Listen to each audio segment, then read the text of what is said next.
when a mysterious young woman stepped off the stagecoach into a wind-blown Wyoming town. She wasn't chasing a dream. She was burying a life that had already died. The late afternoon sun hung low over the dusty main street of Willow Bend, painting the wooden storefronts in copper light. The stagecoach came rattling to a halt outside the general store, its horses snorting steam into the dry air.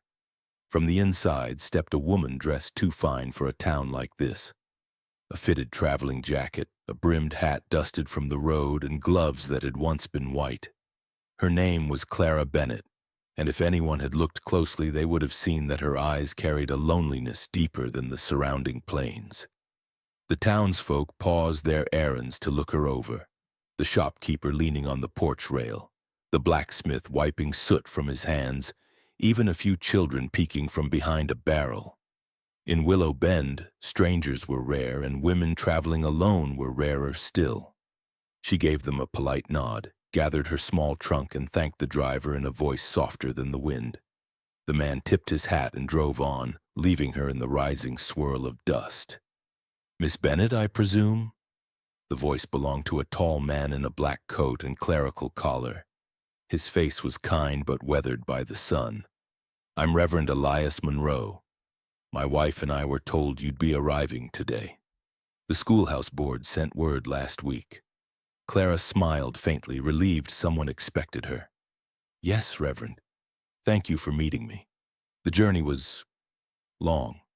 Everything's long out here," he said with a gentle laugh. "But it has its own kind of peace. Margaret's waiting at home with supper. You'll be staying with us until you find your own place." They loaded her trunk onto a small wagon hitched to an old gray mare, and Clara climbed aboard. As they rolled through town, she took in the sights.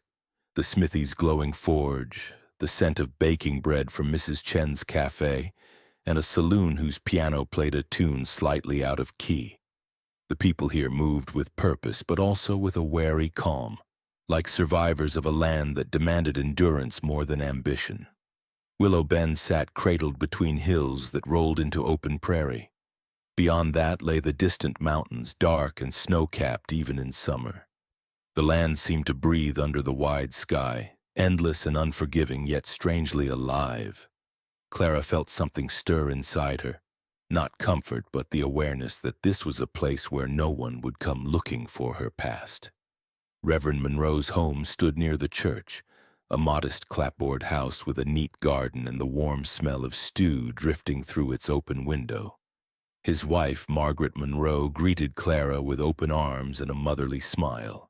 "My, you must be exhausted," she said, ushering her inside. "Sit by the fire. Elias, fetch her a cup of coffee. She looks half frozen." "I'm perfectly all right," Clara assured her, though she accepted the cup gratefully. The warmth seeped into her chilled fingers as she looked around the small parlor. Everything here was humble but cared for. A Bible on the table, lace curtains, and a quilt that had clearly seen many winters. "You'll find folks in Willow Bend kind enough," Margaret said. "Though they do like to talk, especially about newcomers. Don't take it to heart if they pry." Clara smiled politely. "I'm used to gossip, Mrs. Monroe. It's nothing new." She didn't elaborate, and Margaret didn't ask. But that night, as Clara lay awake in the small upstairs room, she thought of the whispers she'd left behind in Boston, how her name had turned from admiration to pity in a single evening. She could still hear the laughter at her expense, the cruel speculation after her fiancé's betrayal had become public scandal. Out here, no one knew that story, and she intended to keep it that way. The next morning, she walked the half-mile to the schoolhouse. It was a simple structure. One room, a wood stove in the corner, desks built unevenly by hand. Dust coated everything, and sunlight streamed through the high windows in slanted gold beams. She opened the door and breathed deeply, the smell of chalk and pine and possibility filling her lungs. Children arrived in twos and threes, some barefoot, some shy, some boldly curious. "Are you really from back east?" one boy asked. "Do you know presidents and poets?"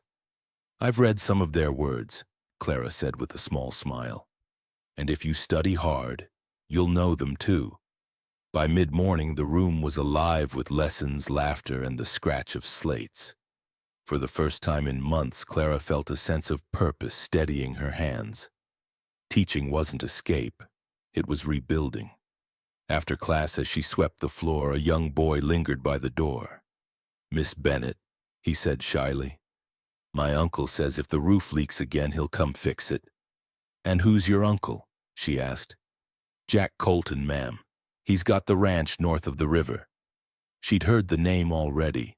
A man who kept mostly to himself, widowed young and known for his steady fairness. "Tell your uncle I'm grateful," she said. The boy nodded and ran off, leaving her to lock up for the day. On her way back through town, she stopped by the general store for ink and paper. Inside, the air was thick with the scent of flour, tobacco, and leather. Behind the counter stood a man broad-shouldered and quiet, checking ledgers.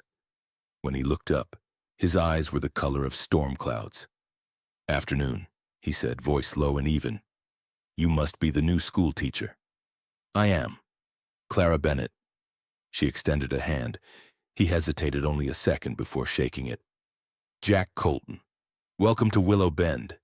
His grip was firm, his expression unreadable. He wore the look of someone who'd seen too much but spoken little about it. She noticed the faint lines at the corners of his eyes, the kind that come from years of squinting against sun and loss alike. "Your nephew mentioned you'd help with the school roof," she said. He nodded. "If the wind doesn't take it first." A ghost of a smile flickered across his face. "This town's got a way of testing newcomers. Hope it doesn't scare you off." "I didn't come here to be scared off," she replied quietly. Their gazes held a moment longer than courtesy required. Something unspoken passing between them, like two people recognizing old wounds in each other. Then Jack tipped his hat and returned to his ledger. Outside, the wind had picked up again, carrying dust and secrets through the empty street. Clara paused on the boardwalk, the weight of his gaze still lingering like warmth against the chill. For the first time since leaving Boston, her heart gave a small, startled flutter. As she walked back toward the parsonage, she couldn't shake the question that had settled in her mind like a stone in deep water. Why had that quiet rancher looked at her as if he knew exactly what it meant to be broken? She came west to teach children, but every lesson she gave forced her to face the ones she'd buried deep in her own heart. Morning came to Willow Bend with the soft clang of a church bell and the scent of dew rising off the prairie.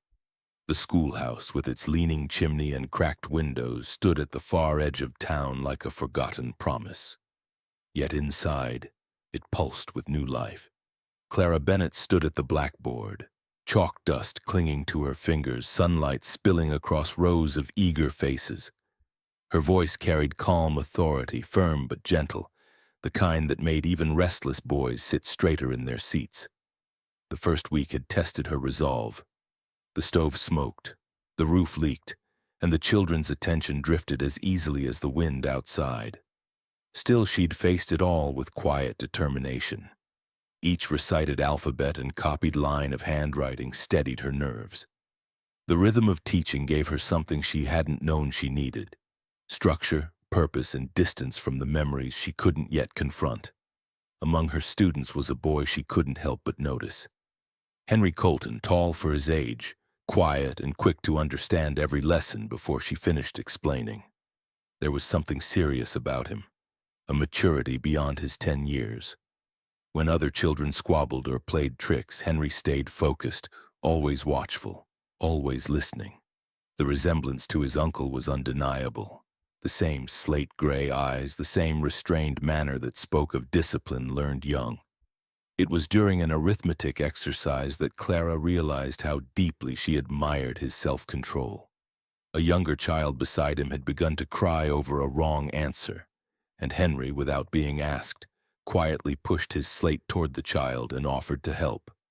"You'll get it," he whispered. "Took me 2 tries, too." The small act of kindness pierced Clara's chest with unexpected emotion. Innocence, she thought, not the naive sort that had betrayed her once, but the kind built from resilience. By the second week, word of Miss Bennet's teaching spread through the town like wildfire. Farmers stopped her in the street to thank her for helping their children. Mothers sent loaves of bread and jars of preserves as tokens of gratitude.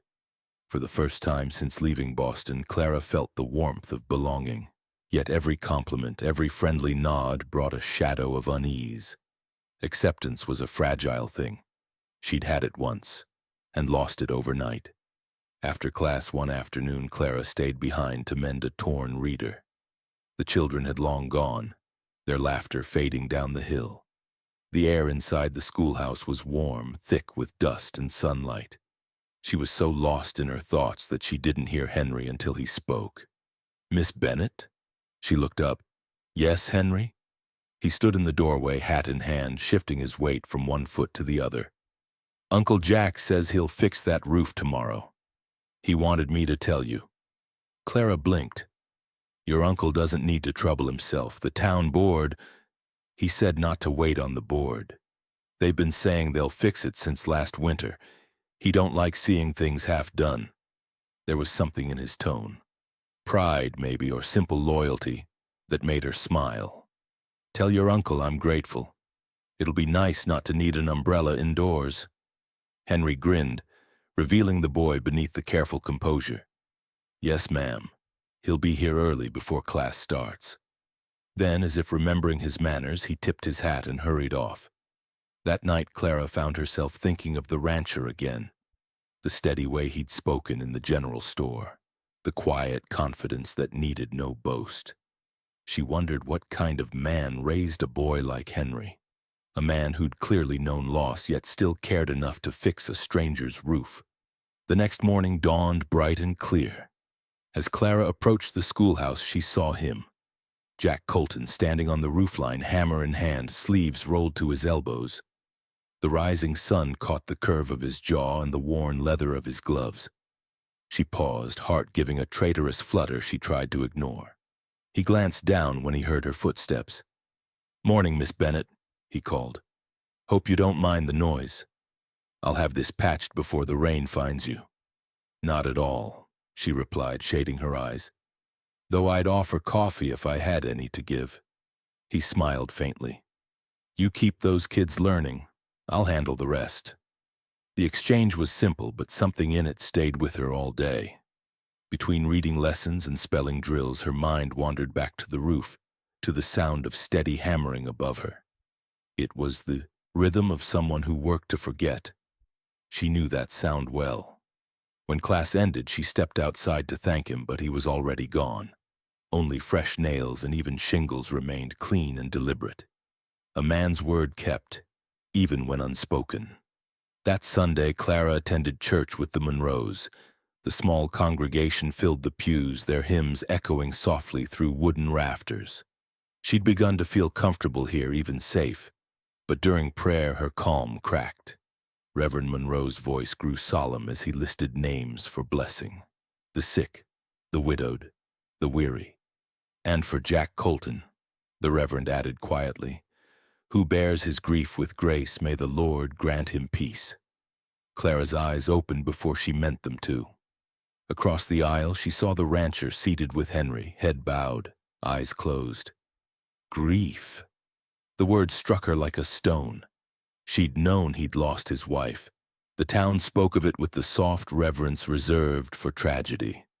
But hearing his name spoken that way, in a prayer, made her realize how deeply it still marked him. As the hymn resumed, she watched him rise. His expression was calm, unreadable. But when Henry slipped his small hand into his uncle's, Jack's fingers tightened protectively.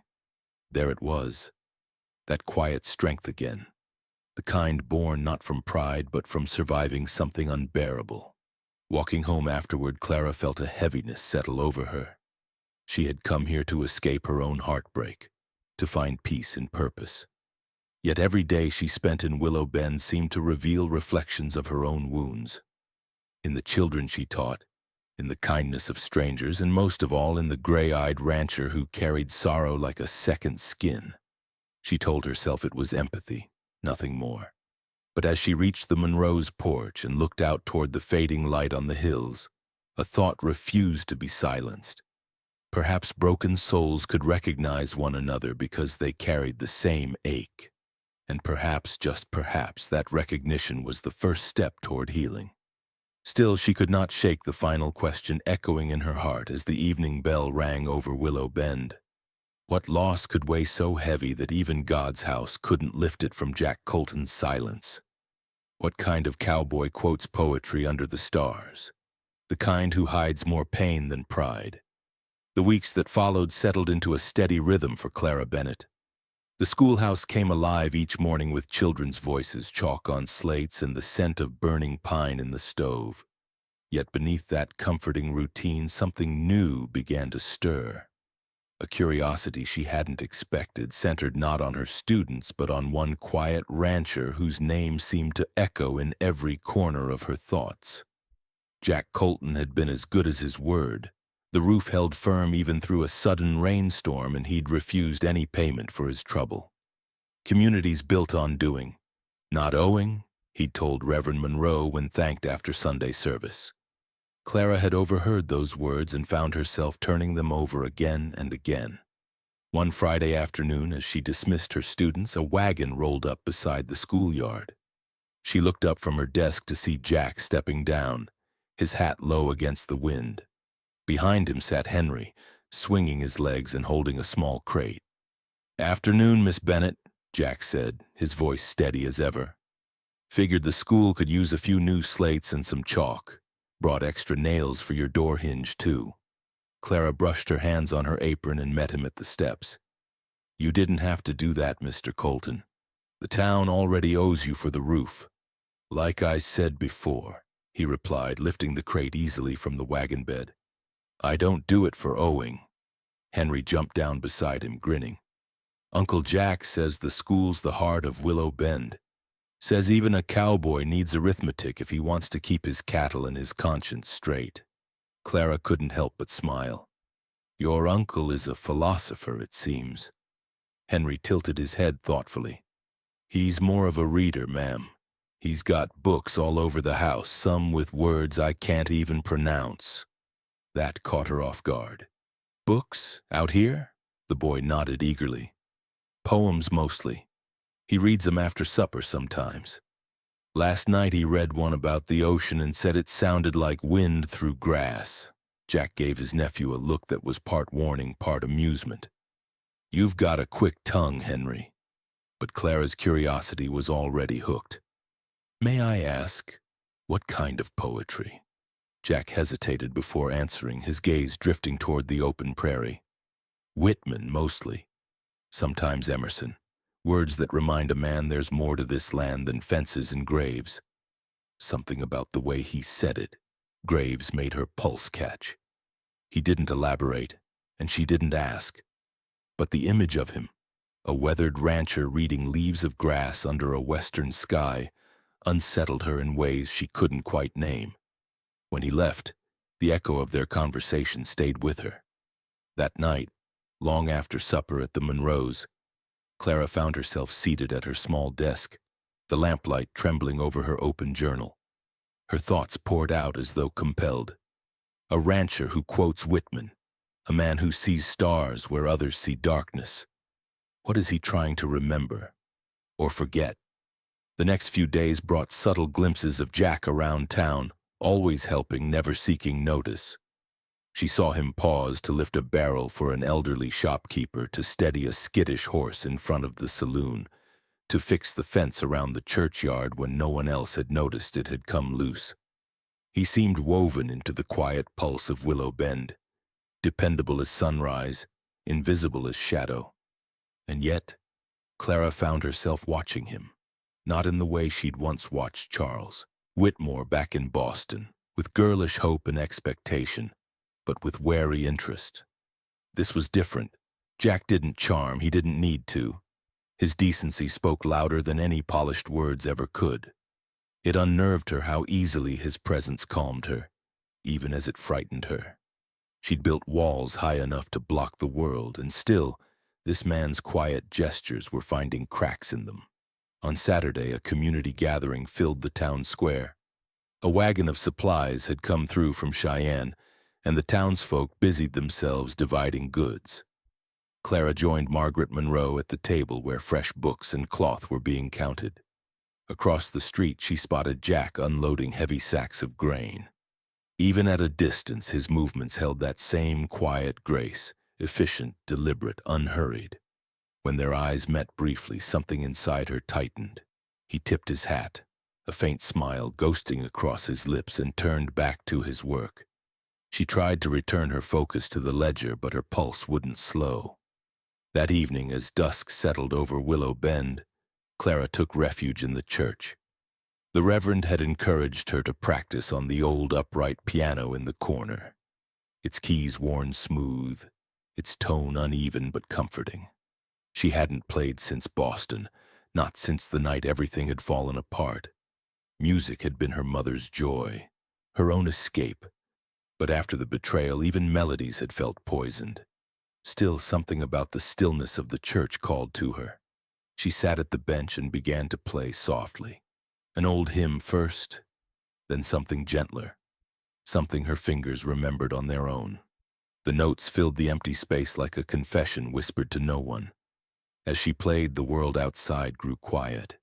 Through the tall windows, she could see the last streaks of sunset bleeding into night.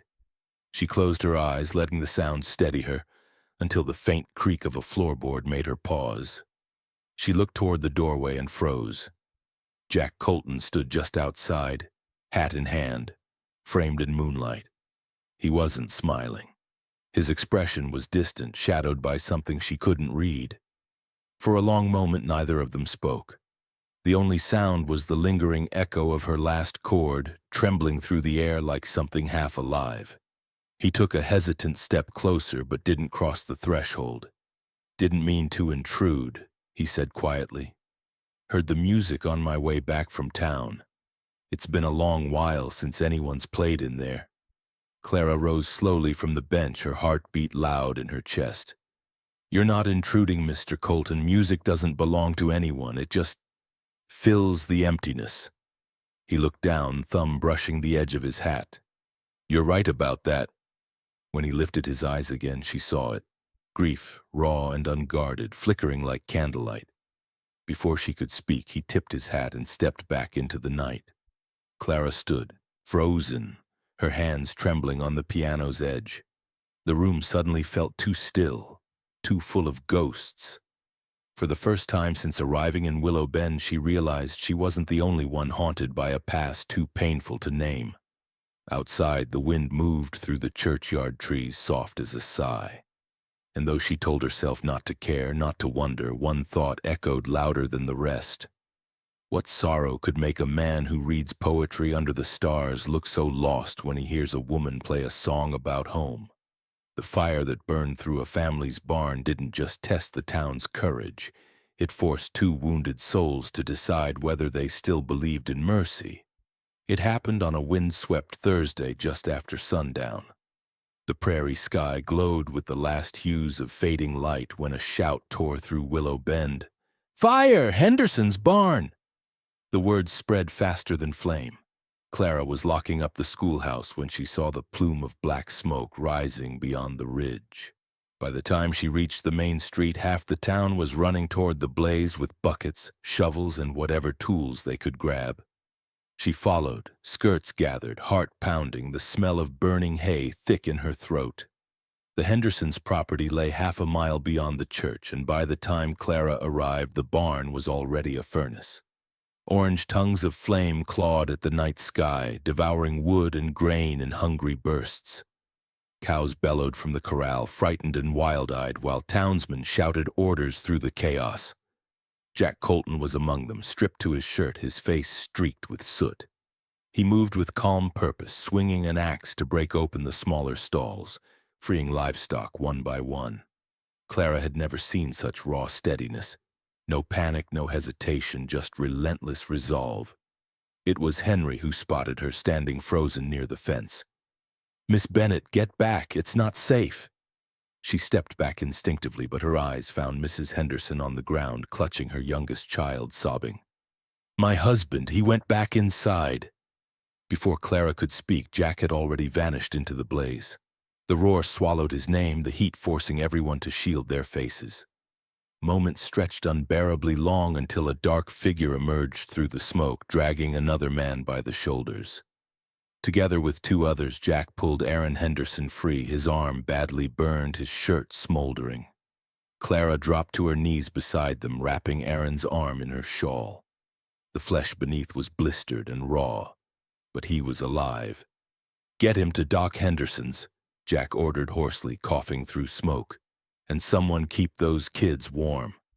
By the time dawn broke, the barn was gone, just ash, smoke, and twisted iron hinges glinting in the pale light.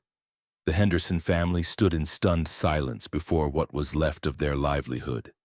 6 children, all under 12, huddled together, wide-eyed and trembling. Clara's heart clenched. "Where will they go?" she asked Reverend Monroe, who stood beside her, his hand resting on a shovel handle. "The doctor says Aaron will need weeks before he can work again. His wife will be tending him day and night. They've got no one else." Clara didn't hesitate. "They'll stay with me." Margaret Monroe turned in surprise. "Elias and I—" "No," Clara interrupted softly but firmly. "Your home's already full with parish needs. I can make space. It's the least I can do." By noon, the Monroe home had transformed into organized chaos.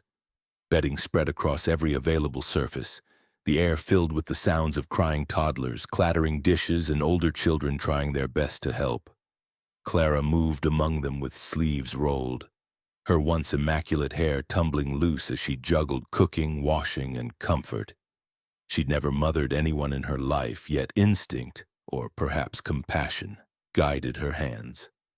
When Jack arrived later with Henry and a wagon full of supplies, the relief that swept through her was immediate. "Didn't figure you'd refuse help," he said quietly, unloading blankets and flour. "I don't think I could if I wanted to," Clara admitted, brushing a lock of hair from her damp forehead. "They've eaten everything but the kitchen walls." Jack smiled faintly, the kind of smile that didn't show teeth but softened the whole room. "Children'll do that. Henry and I can fix that broken chair on your porch while you keep them busy." And so the day went on, Jack hammering, Henry fetching tools, Clara herding children like wayward lambs.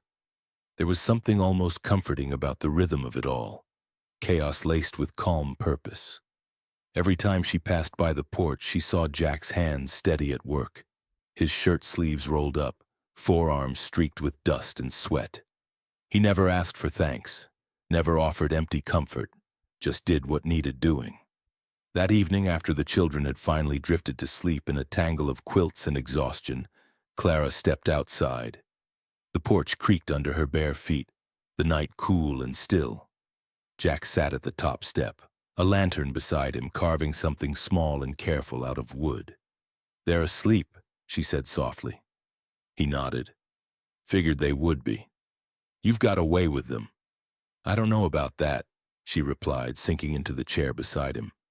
"I spent half the day trying not to lose the youngest one and the other half convincing the oldest two not to set anything else on fire." A quiet chuckle escaped him, low and genuine.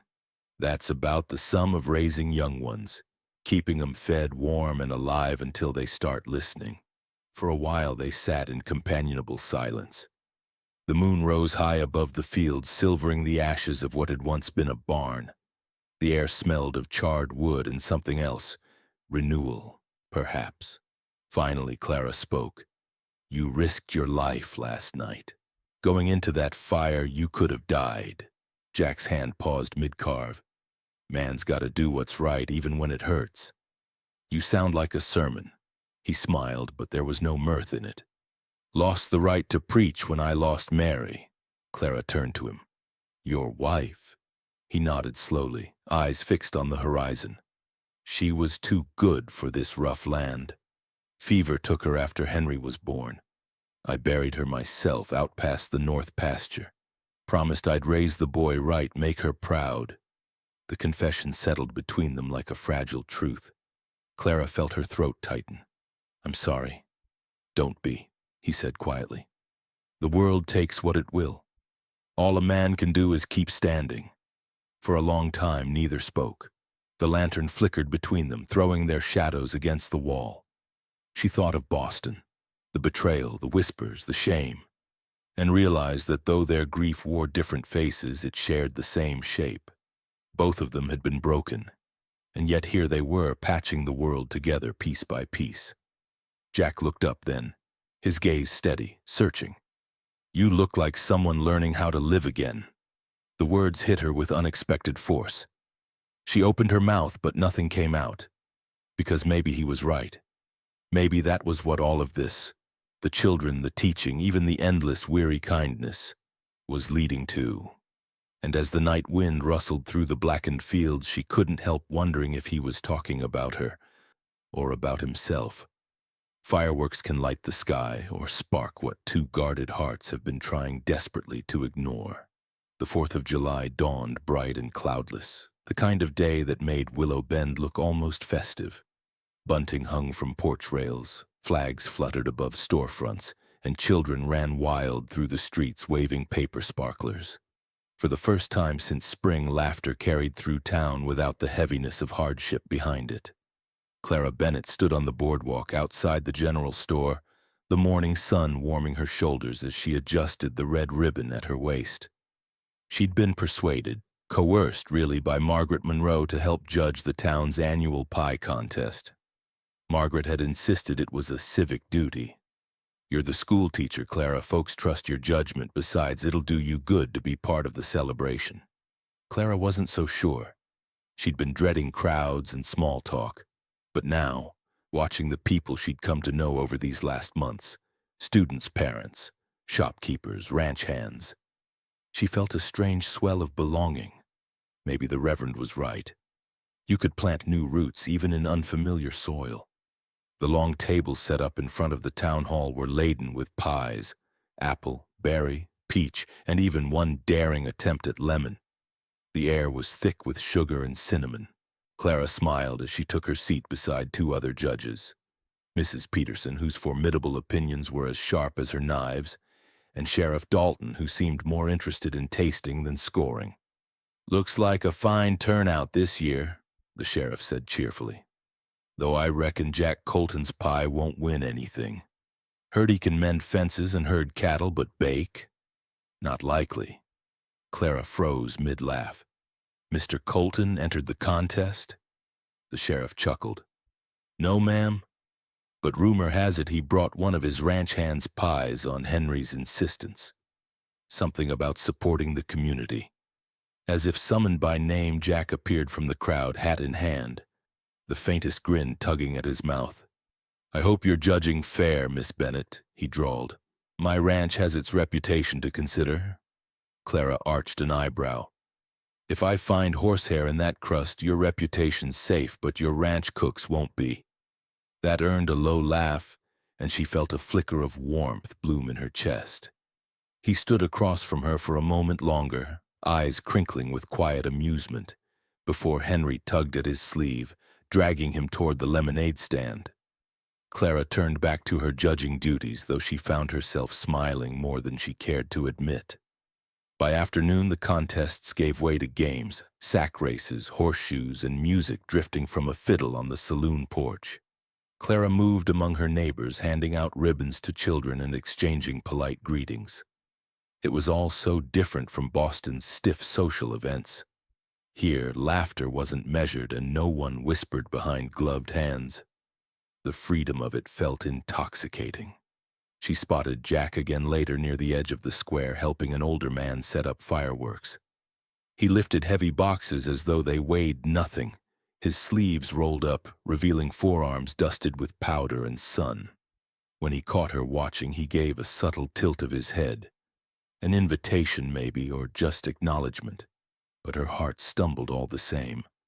As dusk fell, the town gathered along the open field behind the church. Blankets spread across the grass, lanterns glowed like fireflies, and children waved sparklers in sweeping arcs. Clara found herself sitting beside Margaret and the Reverend, though somehow Jack and Henry ended up just a few feet away. The hum of conversation surrounded them, the air filled with anticipation. Then the first rocket screamed into the night. It burst above them in a bloom of crimson and gold, lighting the faces below. The crowd gasped, then cheered as another followed, blue this time, then silver. The explosions painted the prairie sky, each echo rolling over the open land like thunder. Clara tilted her face upward, the colors reflecting in her eyes. For the first time in years, she felt light, completely, impossibly light. Jack's voice came quietly beside her. Boston must have had grander displays than this. She turned her head. It did, but none this beautiful. He studied her a long moment before replying. Beauty's different out here, comes from effort, not polish. She smiled faintly. That might apply to people too. Their eyes met then, an unspoken conversation that stretched beyond the noise and color. The world around them blurred. The laughter, the bursts of fire, even Margaret's chatter faded into distance. There was only the flicker of red light on Jack's face, the shadow of sorrow beneath it, and the sudden realization that she was no longer afraid of that silence between them. "Miss Bennet?" Henry's voice broke the moment. "Did you see the blue one? It looks like a waterfall." Clara blinked and smiled down at him. "I did, Henry. It's lovely." But when she looked up again, Jack was still watching her. Not smiling, not speaking, just watching. The fireworks reflected in his eyes like twin suns, bright and fleeting. Something shifted inside her then, something she'd been holding shut since the day she left Boston. It wasn't love, not yet, but it was the first fragile stirring of trust. The show ended with a final burst of white light cascading like falling stars across the prairie. Applause erupted and people began to gather their things. Jack stood, dusting his hat. "Henry, go on ahead to the wagon. I'll help Miss Bennet with those chairs." "I can manage," she began, but he was already folding them with efficient ease. "I know," he said, voice low. "Doesn't mean you should have to." The simple kindness disarmed her. For all her vows of independence, it felt strangely good not to have to prove she could handle everything alone. When the field finally emptied, only a few lanterns remained glowing. The air smelled faintly of smoke and wild sage. Clara found herself lingering beside him, neither quite ready to say goodnight. "You ever think," he said suddenly, eyes fixed on the stars, "that maybe the hardest thing about surviving isn't what you lost, but learning how to enjoy what's left?" She looked at him, words caught in her throat. "Every day," she whispered. He nodded slowly. "Then you understand." For a heartbeat, they stood on the edge of something that might have become more. A truth waiting to be spoken. But before either could move, a sharp sound cut through the quiet. A horse galloping hard down the main road, the rider shouting into the night. "Fire! Fire at the sawmill!" The cry shattered the fragile calm like glass. People began spilling from their homes, grabbing lanterns and tools. Jack's jaw tightened as he turned toward the commotion, already moving. Clara's pulse raced. The scent of gunpowder still hung in the air from the fireworks, now mingling with the sharper smell of smoke. She started after him without thinking, her heart hammering against her ribs. The night sky that had just moments ago shimmered with beauty now glowed, orange again, an unwelcome reminder of how quickly peace could burn away. And as Clara ran into the smoke, she couldn't help but wonder, would this fire test their courage, or consume what little peace they'd found together? 6 frightened children, 1 exhausted teacher, and a rancher who refuses to let her face it alone. Sometimes family isn't chosen, it's built out of ashes and endurance. The fire at the sawmill left Willow Bend shaken but alive. By dawn, the blaze was under control, thanks to half the town working through the night. Clara had returned home with soot on her face and trembling hands, too tired to think. But when she opened the Monroe door and found 6 sleepy Henderson children waiting for breakfast, exhaustion became a luxury she couldn't afford. Days turned into weeks, and the children, wild, curious, endlessly hungry, filled every quiet corner of her life. Clara Bennet, once a Boston lady whose hands had known only piano keys and lace gloves, now spent her mornings braiding hair, patching trousers and refereeing small quarrels over biscuits. There were moments she thought she might collapse from the noise alone. Yet each time one of them laughed, truly laughed. Something inside her, something long frozen, warmed. The townsfolk marveled at her stamina. "You're doing the Lord's work, Miss Bennet," Mrs. Peterson told her at the mercantile. But Clara didn't feel saintly. She felt human, messy, tired, alive. The Monroes helped where they could, but it was Jack Colton who showed up every single day without being asked. He came at sunrise most mornings, sometimes with Henry, sometimes alone. He'd knock lightly on the door, never entering until invited.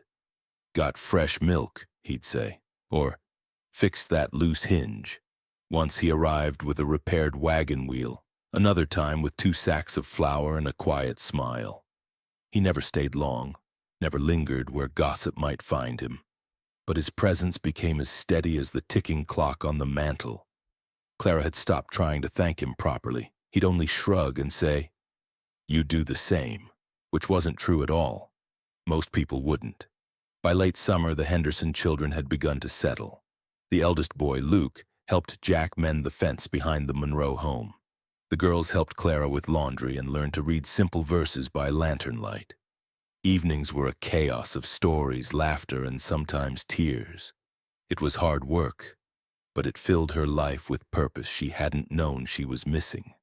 One night, after the children finally fell asleep, Clara found Jack sitting on the back porch steps, sharpening a knife under the glow of the moon. His sleeves were rolled, his hands stained from the day's labor. She hesitated at the door, uncertain if she should intrude, but his voice reached her before she spoke. "Can't sleep either?" She stepped outside, folding her shawl around her shoulders. "I think I forgot." "How?" she said lightly, settling onto the rail. "The moment I close my eyes, I start hearing whispers or footsteps or crying." He smiled faintly without looking up. "Sounds like a house full of life to me." "It's full of something," she murmured. Then, after a pause, "I wasn't meant for this, you know. Motherhood or chaos." Jack tested the knife's edge, nodded once, and set it aside. "You seem to be managing fine." "That's because you keep showing up," she said before she could stop herself. He glanced at her then, and she felt that steady weight of his gaze. "You'd manage either way," he said simply. "But I reckon life's easier when you don't do it alone." The words settled between them like a truth she hadn't known she needed to hear. The crickets sang in the fields, the stars hung heavy above them, and for once, she didn't feel the need to fill the silence. She drew a breath. "Can I tell you something?" He nodded. "I came west because I had nowhere else to go." The confession surprised even her. "I was engaged once, a man from Boston, wealthy, respected, and deceitful. He wanted my dowry, not me." Jack's expression didn't change, but his hands stilled. "You caught him?" "I overheard him, with another woman. They were laughing about me." Her voice wavered slightly. "I didn't confront him, I just left. I thought if I could get far enough away, maybe I'd forget." He leaned forward, resting his elbows on his knees. "Doesn't work that way. Distance don't cure pain, it just changes its name." She gave a small, broken laugh. "I'm starting to realize that." Jack was quiet for a long while, the kind of silence that didn't demand to be broken. Then he said, "When Mary died, I thought I'd never breathe right again. Every morning felt wrong, too quiet, too empty, but Henry still needed breakfast. Horses still needed feeding. The world doesn't stop even when you want it to. You keep moving until it hurts a little less." Clara looked at him, the faint lines around his eyes softened by moonlight. "And now it hurts different," he said quietly. "Not less, just different." For a moment the weight of their grief hung in the air. 2 stories of loss, tangled by fate and circumstance. But there was something else too. Understanding. Recognition. He looked over then, meeting her gaze with an intensity that made her chest tighten. "We all struggle with something, Miss Bennet. Might as well struggle together." Her breath caught. He said it so simply, so matter-of-factly, that it took a moment for the meaning to sink in. He wasn't offering rescue or romance. He was offering partnership, steadiness, the kind of companionship that didn't demand perfection, only presence. They sat there long after the lantern burned out, talking in fragments. About the Henderson children, about the upcoming harvest, about the stars overhead. Jack spoke of constellations the way poets spoke of dreams, and Clara found herself listening not just to his words, but to the quiet between them. When at last he rose to leave, she felt the sudden absence of his nearness like a physical thing. "Thank you," she said softly. "For what?" "For reminding me that not every man who stays close wants something in return." He paused at the bottom of the steps, his silhouette outlined against the silver light. "You'd be surprised," he said. "Sometimes staying close is its own kind of healing." She didn't sleep that night.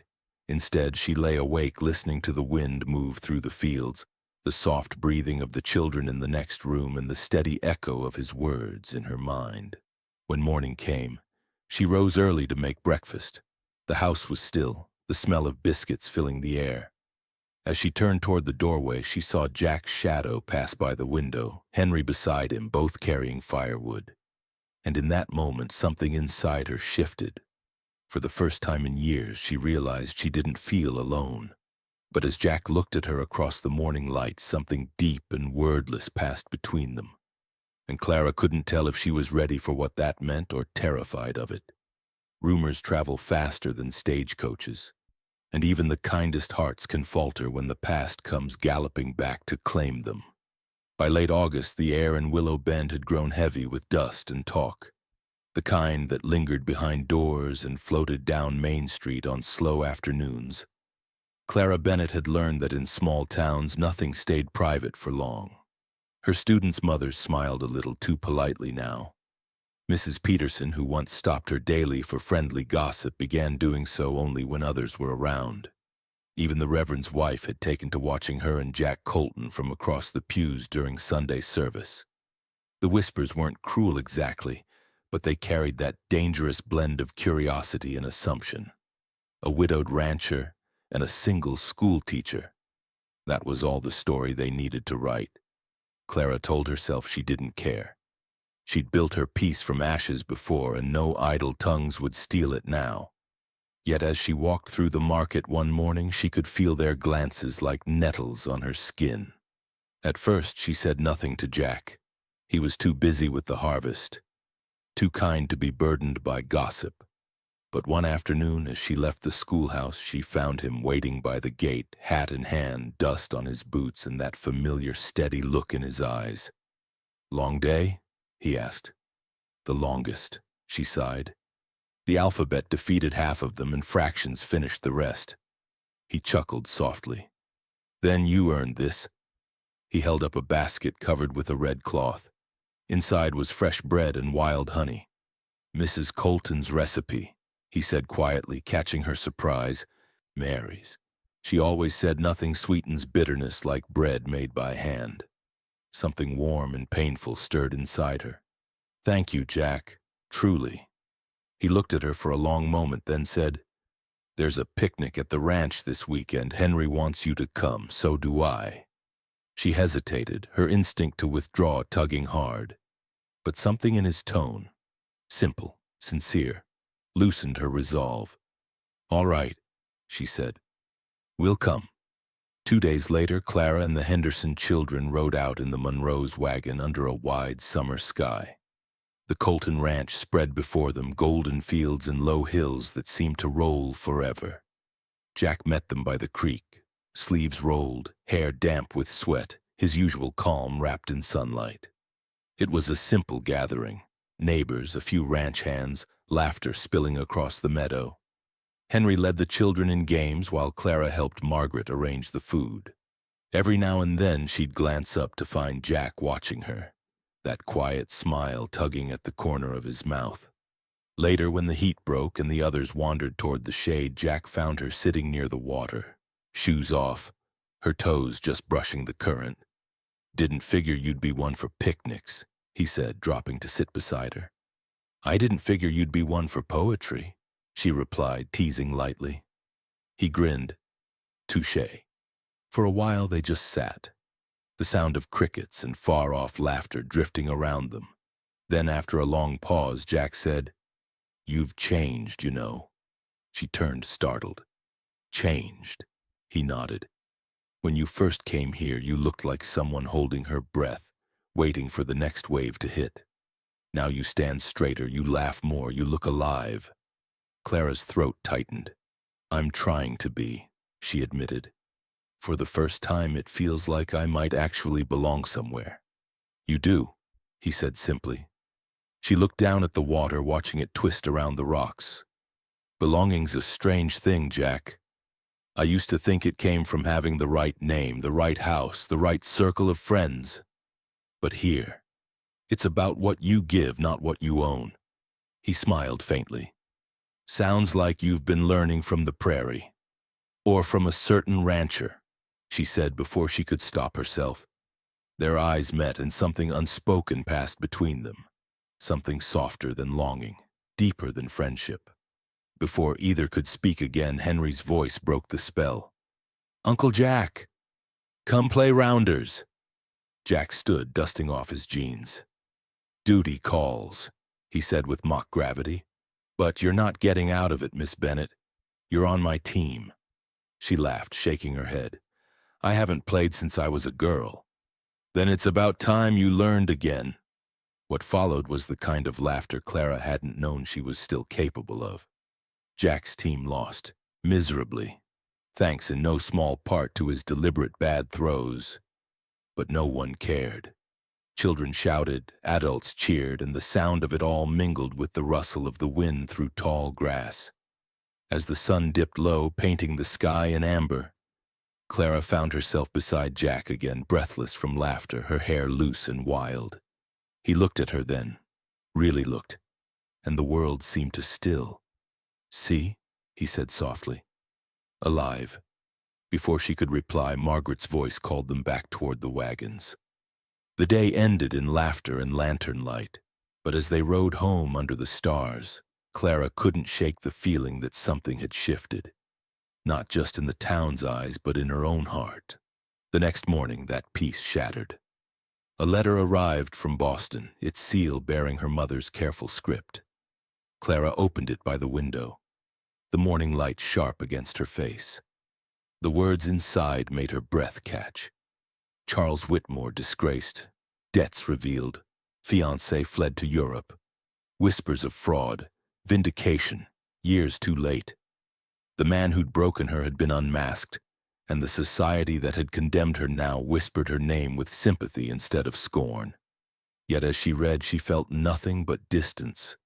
That world felt as foreign now as a dream. Jack found her later that afternoon, standing by the schoolhouse fence, the letter still folded in her hand. "Bad news?" he asked gently. "No," she said, her voice quiet. "Just old news from a place I no longer belong to." He studied her face for a long moment. "Then maybe it's time to stop reading the past." She looked up at him, smiling faintly.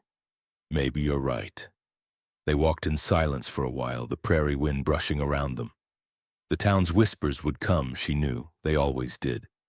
But for once, she didn't feel small beneath them. She felt grounded, seen.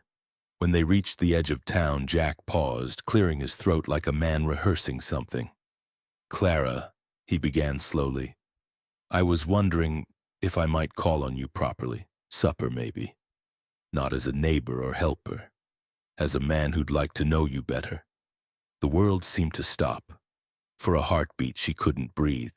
The safe walls she'd built around her heart quivered. Her first instinct was to step back, to protect herself. But his eyes held none of the smooth charm she'd once fallen for. Only sincerity, quiet and unguarded. The wind stirred the grass between them, carrying faint voices from town. The same whispers that would no doubt double by morning. And as Clara met his gaze, she realized the question wasn't whether she could trust Jack Colton. It was whether she could finally trust herself. A ride through the canyon was meant to be a Sunday escape. But for two scarred souls, it became a quiet reckoning with everything they'd tried to bury. The morning began with sunlight spilling across, the plains like melted gold. A soft wind swept through the cottonwoods, carrying the scent of sage and dust. Clara stood outside the schoolhouse, adjusting her gloves as the rhythmic sound of hooves drew near. When she looked up, she saw Jack Colton approaching astride his chestnut mare, Henry riding a smaller bay just behind. "Morning, Miss Bennett," Jack called, his voice warm and even. "Thought we might tempt you away from lesson plans for a day. The canyon's clear today. Figured we could use some sky." Clara hesitated, glancing toward the stack of papers on her desk. Her mind argued she had work to do, but her heart, that restless, uncertain heart, said otherwise. "I suppose even teachers deserve a little freedom now and then," she said finally. "Good," Jack replied, a faint smile curving his mouth. "Because freedom's the only thing worth riding for." By mid-morning, the three of them were winding their way beyond the edge of Willow Bend, the land stretching wide and untamed around them. Clara had grown used to the soft greens of the valley, but as they climbed higher, the world changed. Raw, red earth cut by jagged stone and canyon walls that shimmered in the sunlight like old fire. The air itself felt different here, wilder, cleaner, as though it remembered things the world below had long forgotten. Henry rode ahead, calling out excitedly as hawks circled high above. "Look, Uncle Jack, they're hunting." Jack shaded his eyes, smiling. "Sharp eyes, Henry. The land teaches you how to see if you're willing to look." Clara glanced at him, struck again by the quiet way he spoke, every word carrying weight without needing volume. "You sound like a man who's learned a few lessons from it," she said softly. He gave a low laugh. "The land doesn't give lessons, Miss Bennett. It gives second chances. If you can survive the first one." They rode in silence after that, hooves thudding softly against packed dirt, the sun rising higher until the shadows of the canyon swallowed them whole. The air grew cooler, the sound of rushing water echoing from below. When they reached the overlook, the view stole Clara's breath. Miles of red and gold cliffs stretched to the horizon, carved by time and wind into impossible beauty. The river below shimmered like a silver ribbon. Standing there, she felt something inside her unclench, a loosening she hadn't realized she'd needed. Jack dismounted first, tying his horse to a mesquite branch before offering her a hand. She hesitated only a second before taking it. His grip was steady, grounding. When her boots touched the ground, he didn't release her right away, and for a heartbeat, they simply stood there, suspended between past and present. "Beautiful, isn't it?" he said finally, letting go. "It's alive," she whispered. "Wild, but not cruel," he nodded. "That's the trick of this place. Looks harsh, but it forgives faster than people do." They sat on a flat rock near the edge, watching sunlight ripple over stone. Henry wandered off to explore a few yards away, his laughter echoing faintly. For a long while they said nothing, just listened to the wind move through the canyon, a low, ancient sound that seemed to carry stories of everything ever lost or found. When Jack finally spoke, his tone was quiet. "You've been different lately, more at ease. The kids notice it, Henry too." Clara smiled faintly. "I suppose I've been learning to breathe again." "That's good," he said. "Breathing's where it starts." She looked out over the cliffs, her voice barely more than a whisper. "Sometimes I still wake up thinking I'm back in Boston, that I'll open my eyes and find everything I've built here was just a dream." Jack leaned forward, resting his elbows on his knees. "Boston hurt you bad." "Yes." The word escaped before she could guard it. "It took everything I believed about love and turned it into a lie. I swore I'd never let anyone close enough to break me again." He didn't flinch or pity her. He simply nodded as though her pain was something sacred. "You don't have to explain. We all build fences. The trick is knowing when to open the gate." She laughed softly, though her eyes stung. "You make it sound simple." "It's not," he admitted. "I built mine too after Mary died. Thought if I worked hard enough, stayed quiet enough, I could bury the grief under chores and miles of land. But it don't work that way. Pain's like a coyote. It waits until you're tired, then starts howling again." Clara turned to him, surprised by the raw honesty in his voice.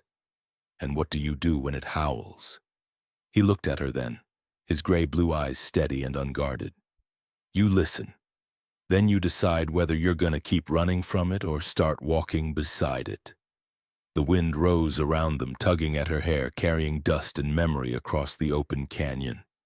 She realized he wasn't just talking about himself. He was giving her permission to stop running. "Jack," she began, but the words tangled. She wanted to tell him how much his steadiness meant, how his quiet kindness had begun to fill the empty places inside her. Instead, she just looked at him and for the first time, didn't look away. He reached out then, his hand hovering near hers on the stone. Not touching, but close enough that she could feel the warmth radiating between them. The smallest distance suddenly felt unbearable. "I'm not asking for perfection," he said softly. "Just honesty. About what scares you, about what you want." She swallowed hard. "I don't know what I want." "Sure you do," he said gently. "You just don't think you deserve it yet."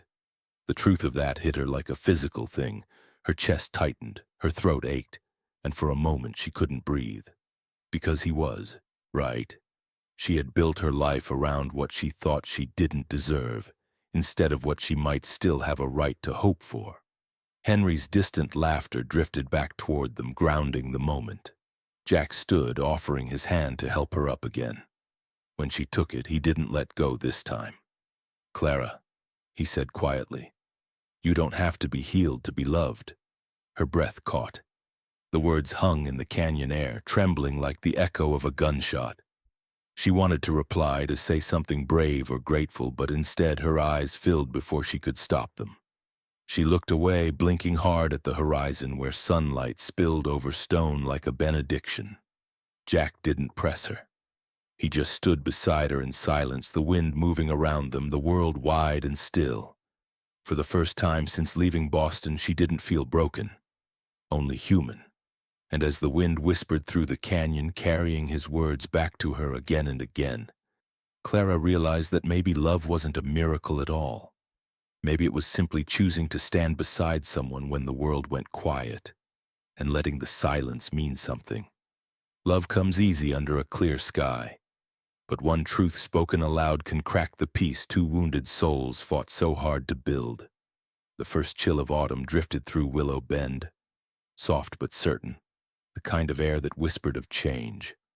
Clara Bennett felt it as she stood outside the schoolhouse one late afternoon, gathering papers while leaves rustled across the yard. The season was shifting, and so, it seemed, was everything inside her. Jack Colton had kept his distance since that day at the canyon. Not coldly, not cruelly, just enough space to let her breathe. But every time she caught sight of him in town, at the mercantile, the churchyard, or leading his horse through the dusk, the quiet between them felt heavier. Something had been spoken in that canyon, even if neither of them had dared call it by name. That Sunday he appeared at the schoolhouse gate as the children filed out, his hat in hand, his voice low. "Miss Bennett," he said, almost formal. "Mind a walk?" Her heart fluttered. "I suppose I can spare a few minutes." He smiled slightly. "I was hoping for more than a few." They walked toward the cottonwood grove at the edge of town, where the creek ran shallow over polished stones. The golden leaves shimmered overhead like coins catching sunlight, the air filled with the scent of earth and promise. For a while they said little. The sound of the water filled the space between their footsteps. Finally Jack stopped and turned to her, his gaze steady.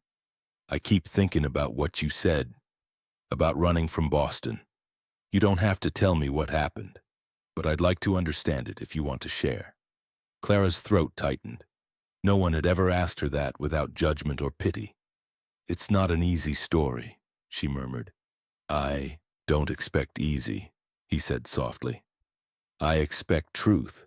So she told him, slowly, haltingly at first, but then with the kind of release that comes from carrying a burden too long. She spoke of the engagement, of Charles Whitmore's lies, of the overheard laughter that had cut deeper than any blade. She described how her family had tried to protect her reputation only to watch society twist the story until she became the villain. By the time she finished, her hands were trembling. I left because I couldn't breathe there anymore. Everywhere I went, people saw scandal instead of me. I thought if I came far enough west, I could start over, become someone new. Jack didn't speak right away. His jaw worked as though he were holding something back, anger maybe, or sorrow. Finally, he said, "If that man stood here right now, I'd make him wish he'd never learned your name." She almost smiled, though her eyes burned. "Violence doesn't undo the past." "No," he said, voice low, "but sometimes it's the only language cruelty understands." He exhaled slowly, the tension easing from his shoulders. "I'm sorry you had to live through that, Clara. You deserved better." The sound of her name in his mouth did something strange to her chest, a gentleness she hadn't known she missed. "I used to think I deserved it," she whispered. "That maybe I was foolish, too trusting." Jack shook his head. "Trust ain't weakness. It's what makes a person worth knowing. The sin wasn't yours, Clara. It was his." For a long moment, the world seemed to still. Wind stirred through the cottonwoods, scattering gold across their boots. When she looked up, his expression had softened. Not pity, but understanding. The kind of understanding that comes from surviving your own heartbreak. "I wasn't sure I'd ever say this," Jack said quietly. "But you should know, I've been falling in love with you." Clara froze. The words seemed to hang in the air, fragile as spun glass. He continued before she could answer. "I'm not asking for anything right now. I just needed you to know it's real. I'll wait as long as you need, or not at all if that's what you decide." Her heart thudded painfully. "Jack." He took a step closer, careful, respectful. "You don't have to say a word. I just want you to understand that I don't want to fix you or change you. I just want to walk beside you. That's all." Her breath trembled, and she didn't know whether it was fear or longing that made it hard to speak. Slowly, she extended her hand, and his met it halfway. His palm was rough, warm, grounding. That single touch said more than any confession could. "I don't know if I remember how," she whispered. "To trust, to let anyone in again." "Then we'll learn together," he said. "No rush, no expectations, just honesty." The words sank deep, like roots finding water. They stayed, like that for a while, hand in hand beneath the rustling canopy until Henry's voice called from across the creek.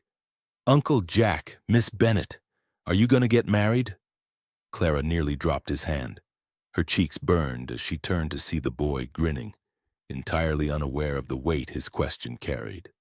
Jack's mouth twitched, half amusement, half embarrassment. "Henry," he called, "go check the horses before they wander off." The boy saluted and ran off laughing. Clara pressed a hand to her face, laughing too, though it was edged with nerves. "Children have no sense of timing. Or mercy," Jack said with a rueful smile. "You okay?" "I will be," she said, though her voice came out softer than she intended. They walked back toward town as the sun dipped behind the ridge, the sky turning lavender and gold. The silence between them was different now. Not empty, but full. Every glance, every word felt charged with new meaning. When they reached the schoolhouse, he paused at the steps, thumb tracing the brim of his hat. "I meant what I said," he told her quietly. "You don't owe me anything, but I'll be here, however long it takes." She nodded, unable to find her voice. He touched the edge of his hat, then turned and walked toward his horse.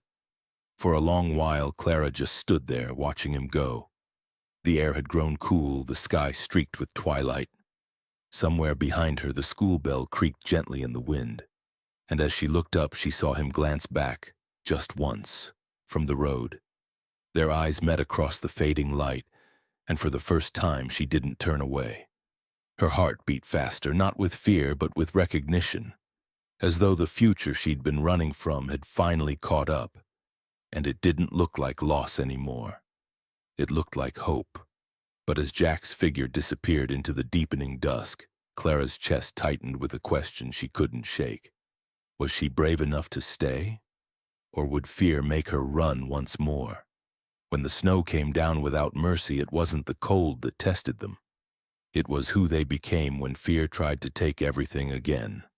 Winter had settled early over Willow Bend, bringing winds that screamed across the plains and clouds heavy enough to swallow the sun.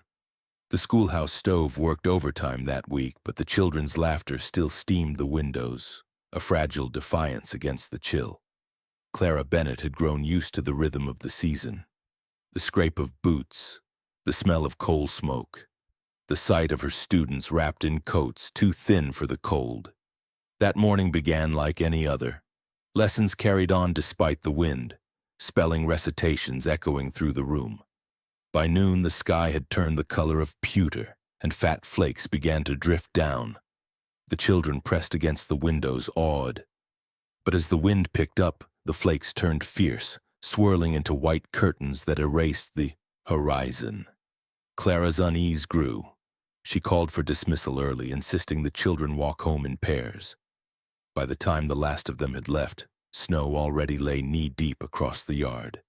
Clara had just begun to lock up when Mrs. Henderson burst through the door, face pale, breath ragged. "It's Sarah," she gasped. "She's gone. I thought she was playing in the shed, but she must have wandered off. We can't find her." For a heartbeat, everything stopped. Then Clara grabbed her coat. "How long has she been missing?" "An hour, maybe more. We've searched the yard. James went to fetch help." A blizzard was already taking hold. White, wild, relentless. Clara's heart pounded as she scanned the storm outside. A 5-year-old child alone in this cold. Every minute mattered. Within the hour, the entire town was in motion. Men on horseback, lanterns swinging, voices shouting through the wind. The Reverend organized groups from the church, while Margaret Monroe and the women kept fires burning for anyone who stumbled in. Clara stayed at the schoolhouse, where several other children had sought shelter, keeping the stove fed and their fears at bay. She moved among them, offering calm she didn't feel. "We'll find her," she promised, though her own voice trembled. "Mr. Colton and the others are out there now. She'll be home before dark." But as the storm thickened, doubt crept in. Snow piled against the door and the wind howled like something alive. Every creak of the building made her jump. She prayed silently, every muscle tight with worry. Then, a knock. Hard, urgent. She flung the door open against the wind. Jack stood there, snow crusted in his hair, eyes fierce and bright. Henry was behind him, wrapped in furs, holding a lantern. "We're heading toward the ridge," Jack shouted over the gale. "Found tracks near the creek, but they disappear under the drifts. She couldn't have gone far." Clara's throat closed. "You can't take Henry. It's too dangerous." Jack's voice was steady, but his jaw was set. "He's staying with the wagon. I'll go on foot from there. She's just a little girl, Clara." The way he said her name, the urgency, the quiet command stilled her protest. She looked into his face, the same face she'd come to trust more than her own reflection, and something inside her yielded. "Be careful," she whispered. He reached out, gloved fingers brushing her arm. "I'll bring her back." Then he was gone, swallowed by the white. The hours that followed blurred together. The children dozed by the fire while Clara paced, feeding logs into the stove until her hands blistered. The clock struck 6, then 7. Outside, the storm raged, howling through cracks in the windows like an angry spirit. Every gust made her flinch. Every minute stretched into eternity. She tried to pray, but found no words. Only one name circled in her mind. Jack. When the door finally opened again, the rush of cold nearly extinguished the fire. Henry stumbled in first, cheeks raw with windburn. Behind him, Jack carried a bundle wrapped in his coat. Small, still, and frighteningly quiet. Clara gasped. "Sarah?" "She's alive," he said hoarsely. His voice shook from exhaustion, but his eyes were steady. "Found her under a hollow tree near the ridge, half buried. Took everything to keep her warm till the wind broke." She fell to her knees beside him, hands trembling as she peeled back the coat. The child's face was pale, lips blue. But when Clara touched her cheek, she stirred, breathing weakly. Relief flooded through the room like sunlight. "By God," murmured Reverend Monroe, who had arrived moments later. "You saved her, Jack." Jack only shook his head. "No, we just got lucky." While the Reverend took Sarah to the Hendersons' home, Clara helped Henry stack wood and light more fires. Jack sank into a chair near the stove, soaked through, his hands trembling from cold and fatigue. Clara fetched blankets and knelt beside him, wrapping them around his shoulders. "You could have frozen out there," she whispered. He gave a tired half-smile. "Would have been worth it." Her throat ached. She reached for his hands, rubbing them between hers, trying to bring warmth back to his skin. "You scared me, Jack Colton," she said softly. "You truly did." He looked up then, eyes meeting hers. "I told you I'd bring her back." The firelight flickered across his face, gilding the hard lines, softening the sorrow. She'd never seen anyone look more alive. The strength in him wasn't loud or showy, it was patient, quiet, like the land itself, and something inside her broke loose. "Jack," she murmured, her voice barely a breath. "I can't keep pretending, not after today. I love you." The words hung between them, fragile as glass. For a long moment he didn't move. Then slowly he reached up, brushing a strand of hair from her cheek. "I knew," he said softly. "I was just waiting for you to see it too." Tears blurred her vision as he pulled her gently into his arms. She felt the thud of his heartbeat, steady and sure, against her ear. The world outside was still a storm, but inside there was only warmth, fire, breath, and the quiet miracle of being seen. He held her like something precious but not fragile, his touch both strong and tender. "You've been carrying the weight of your hurt too long," he murmured. "You don't have to anymore." She looked up at him, tears glistening in the firelight. "It's hard to believe that, Jack. After everything." He cupped her face in his hand, his voice a whisper that trembled through her. "Then let me hold the pieces." For a moment she couldn't breathe. The fire popped softly beside them. The storm still raged beyond the window, and her heart, that bruised, guarded heart, finally let go. She didn't know what the future would bring, or if happiness could last in a world this wild and uncertain.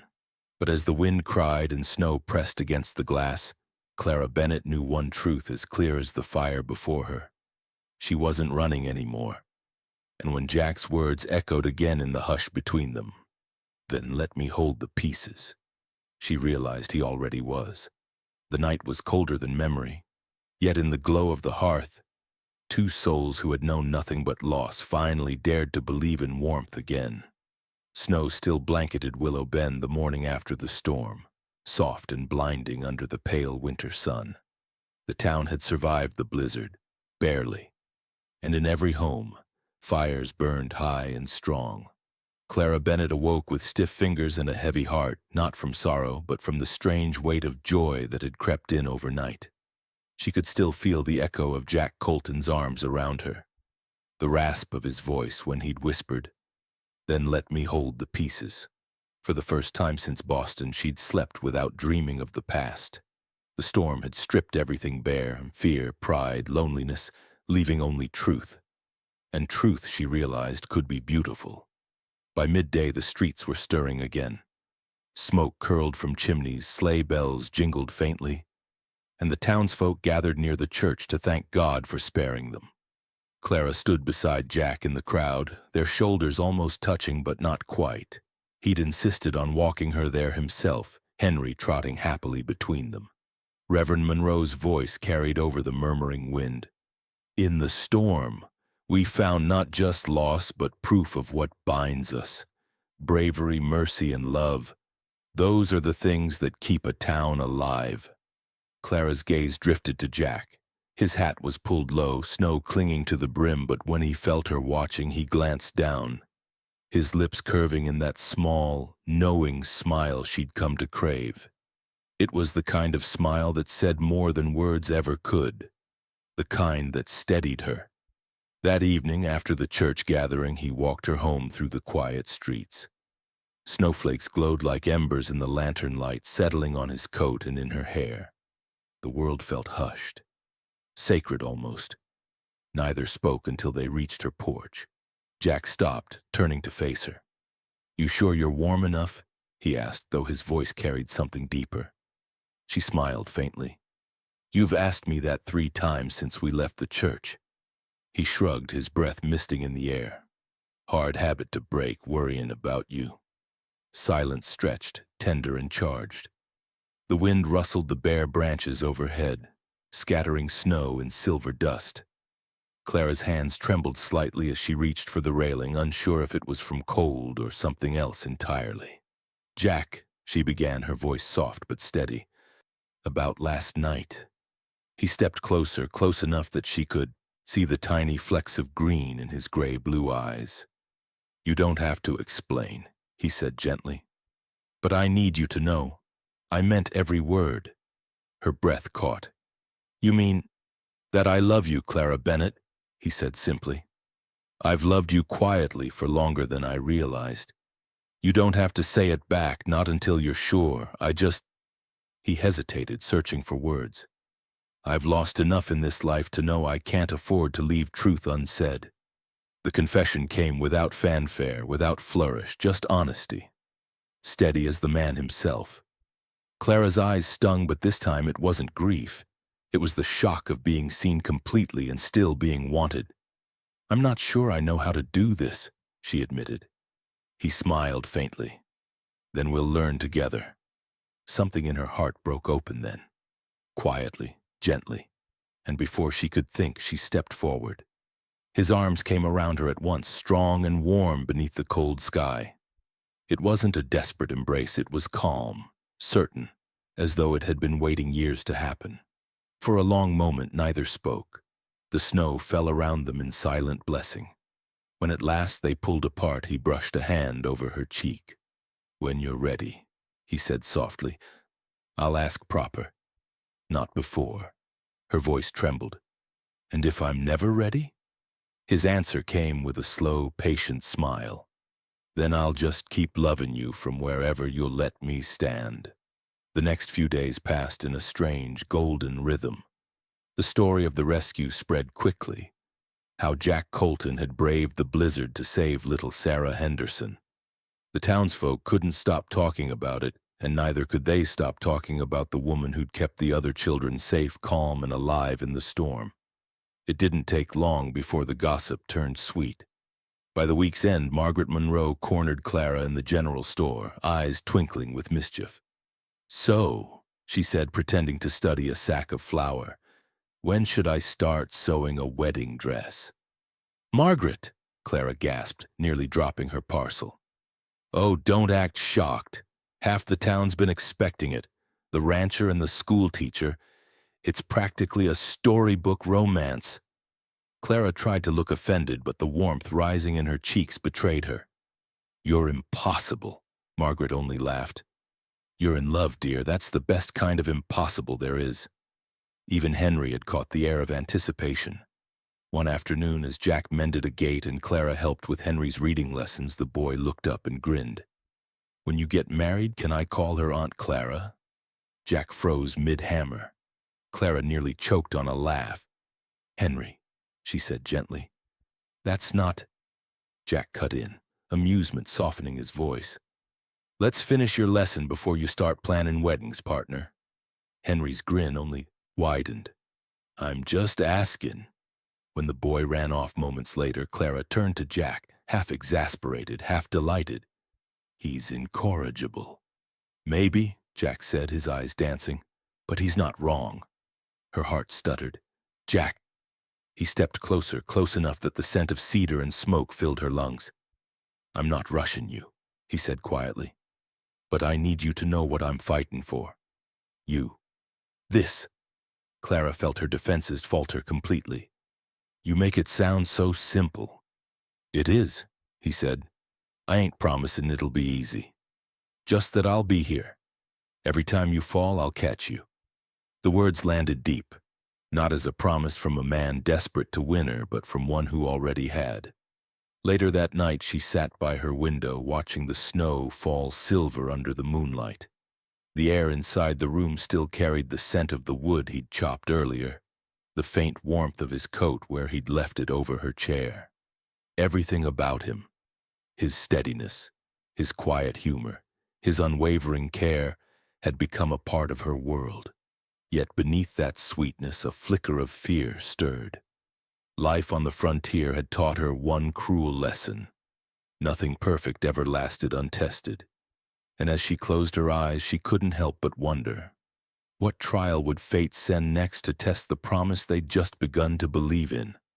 As the wind whispered against the window pane, Clara thought she heard the faint echo of his voice. "When you're ready, I'll ask proper." But would she be brave enough to say yes when that moment finally came? Once she'd fled the ruins of her past with nothing but fear in her heart. Now on a frozen morning in Wyoming, that same heart beat steady, ready to build a life on love instead of running from it. The storm had passed weeks ago, leaving behind a landscape glittering under the pale gold of a new year. Willow Bend woke slowly that January morning, the church bell chiming across the valley, smoke curling from chimneys, the world wrapped in snow and quiet promise. Clara Bennett stood by the window of her little schoolhouse, the room warmed by the fire's low crackle, her students' laughter still echoing faintly in her ears from the day before. Classes had been dismissed early for winter break, and the silence now felt almost sacred. She had come to love this stillness, the sound of the wind brushing against the window panes, the sense of peace that came not from escape but from belonging. Somewhere beyond the hills she could hear faint hoofbeats. A smile curved her lips before she even turned. Jack Colton. He rode up through the drifting snow like something the land itself had shaped. Sturdy, quiet, sure. Henry followed on his smaller horse, waving before he dismounted and ran to the school steps. "Miss Bennett," he called, cheeks flushed with cold. "Uncle Jack says he's got something to show you." Clara stepped out, pulling her shawl tight against the wind. "Something to show me?" she asked, her breath forming a pale cloud. Jack dismounted slowly, brushing snow from his coat. His eyes were bright against the muted winter light, his expression unreadable. "You got a minute?" "Always," she said softly. He nodded toward the grove of cottonwoods near the creek, the same place where they'd spoken their truths months before. The snow there was untouched, smooth and shining like glass. They walked together in silence, Henry bounding ahead before wisely finding an excuse to linger behind. When they reached the trees, Jack stopped, turning toward her. The sunlight caught in his hair, making the frost shimmer like silver threads. He took off his gloves, his breath visible in the cold air, and reached into his pocket. "This ain't the fancy kind," he said quietly. "No velvet box, no crowd watching. Just you and me, the way it ought to be." In his hand lay a simple gold ring, worn smooth at the edges, Moda, clearly not new. Clara's eyes softened. "Jack, where did you—" "It was my mother's," he said. "Pa gave it to her when they settled this land. She said love was like the prairie. You can't fence it in, but you can build a home on it if you're brave enough." The words hit her like sunlight breaking through cloud. He stepped closer, his voice steady but roughened with emotion. "Clara Bennett, you've spent enough of your life walking alone. I ain't asking to fix you or to save you. I just want to build something steady, day by day, storm by storm, with you." For a long moment the wind stilled, as though the world itself waited for her answer. Clara looked up at him, eyes glistening with something deep and calm. Gone was the trembling girl who had fled Boston in shame and silence. In her place stood a woman forged by heartbreak, loss, and the endless courage it took to start over. "Yes," she whispered. "Yes, Jack Colton, I'll marry you." His exhale came like a prayer. He slipped the ring onto her finger, not with ceremony but with reverence, his calloused thumb brushing the gold as though sealing a vow.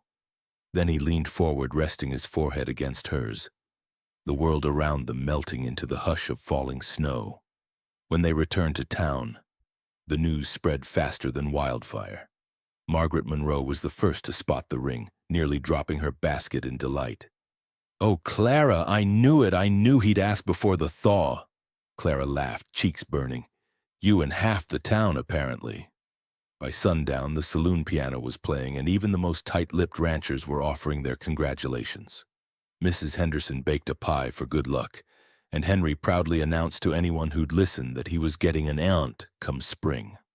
It wasn't a grand celebration, not by Boston standards, but as the townsfolk toasted them with mugs of cider, under lantern light, Clara realized she didn't miss the chandeliers or the gossip, or the endless polite lies of her old life.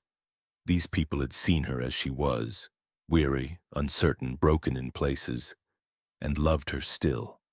Later that night, long after the last song faded, she sat by her window with her journal open. The same book she'd once filled with grief now bore gentler words. "I came west believing I'd been ruined, that I was running from everything I'd lost. But the truth is I was running toward this, toward the sound of the wind through the cottonwoods, toward laughter that isn't polite but real, toward a man who doesn't promise perfection, only presence. Wyoming didn't break me.